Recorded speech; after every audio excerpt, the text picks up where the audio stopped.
The glass walls of Newman Media glittered under the early evening lights of Genoa City, but inside, tension clung to the air like humidity before a storm. Kyle Abbott paced behind his desk, jaw tight, eyes dark with a kind of restless energy that only comes when a man has decided he's had enough. Audra Charles had maneuvered, manipulated, and schemed her way into positions of power for months. She had tangled her way into alliances with Tucker McCall, seduced Nate Hastings into risking his career, and even toyed with Kyle when it suited her needs. But Kyle was no longer content to be Audra's pawn. He wanted her gone, out of his professional orbit, out of Genoa City, maybe even out of his life entirely. And tonight, he finally had a plan.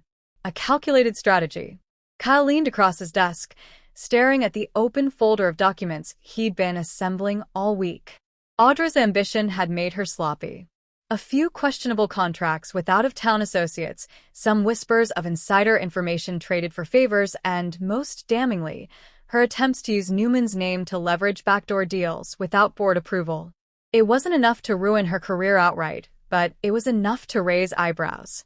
If Kyle could package the evidence properly and leak it in the right places, Audra's reputation would take a fatal blow. Newman might hesitate to keep her on, Tucker would distance himself, and her local allies would think twice before associating with her. "I won't just beat her," Kyle muttered under his breath, sliding the papers back into the folder. "I'll make Genoa City so inhospitable she won't have a reason to stay." His phone buzzed. A text from Summer. "Dinner with Harrison ran late. Don't wait up." For a moment, Kyle softened, his features relaxing at the thought of his son. But then reality pressed back in. If he was going to be the father Harrison deserved, he couldn't keep letting women like Audra manipulate him. He needed to prove he was stronger than that. And that meant putting his plan into motion. Meanwhile, at the Glam Club. Across town, the Glam Club was buzzing with its usual Thursday night crowd. Music pulsed low through the speakers, couples laughed over cocktails, and the scent of perfume and top-shelf liquor mingled in the air. At the bar, Claire Grace sat perched on a stool, her blonde hair loose around her shoulders, eyes a little too bright from the martini she was swirling absent-mindedly. Claire wasn't a heavy drinker, but tonight, nerves had driven her toward indulgence.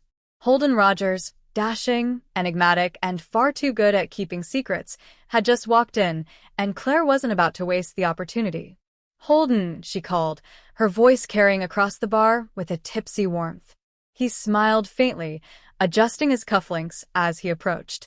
"Claire, you look spirited this evening." She giggled, nearly knocking over her glass before steadying it with a delicate hand. "Spirited? That's a polite way of saying I've had one too many." "I'd never accuse you of that," Holden replied smoothly, sliding into the seat beside her. Claire leaned closer, lowering her voice conspiratorially. "But you know what I would accuse you of? Holding out on me." Holden arched a brow.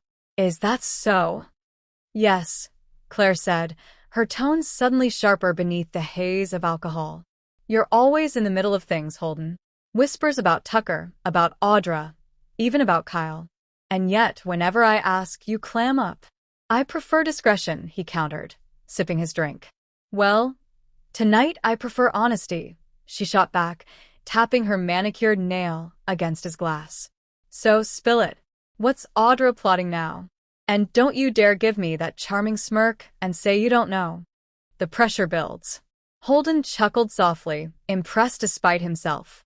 A tipsy Claire was still sharper than most sober executives he knew. But he also recognized the danger. She was asking questions that could ignite a powder keg if repeated to the wrong person. "Why this sudden interest?" he asked, testing her. Claire's lips tightened. "Because I don't trust her. She plays people like chess pieces, and I don't want to wake up one morning realizing I've been checkmated. I need to know where she stands and what she's planning." Holden swirled his whiskey, considering. He wasn't in the habit of handing out information, especially when it came to a woman as unpredictable as Audra Charles. But Claire's desperation and her ability to leverage her connection to the Newman family made him hesitate. "She's restless," he said finally. "Audra's always looking for the next opportunity, the next power grab. Right now, she's sniffing around Tucker again, but don't let that fool you. She's hedging her bets. If Kyle falters, if Nate makes a mistake, she'll pounce. She wants control. Claire, pure and simple. Claire's eyes narrowed. And what about Kyle? Where does he fit into this? Holden hesitated, but before he could respond, Claire placed her hand over his, her touch lingering just long enough to remind him of the sway she could hold. "Please, Holden," she whispered, her tipsy confidence mixing with raw vulnerability. "I need the truth." Converging paths. Back at Newman Media, Kyle made the final call that would set his plan into motion. He reached out to an old contact in the business press, someone who owed him a favor. Tomorrow, whispers about Audra's questionable dealings would start surfacing in all the right places. Kyle allowed himself a tight smile. By the time Audra realized what had happened, it would be too late to contain the fallout. Across town, Claire clung to Holden's every word, trying to piece together a puzzle that seemed bigger than she imagined. Holden offered just enough to whet her curiosity, but not enough to give away the full game. Still, the way he spoke about Kyle made her wonder, was there more to the Abbott heir's sudden distance from Audra than met the eye?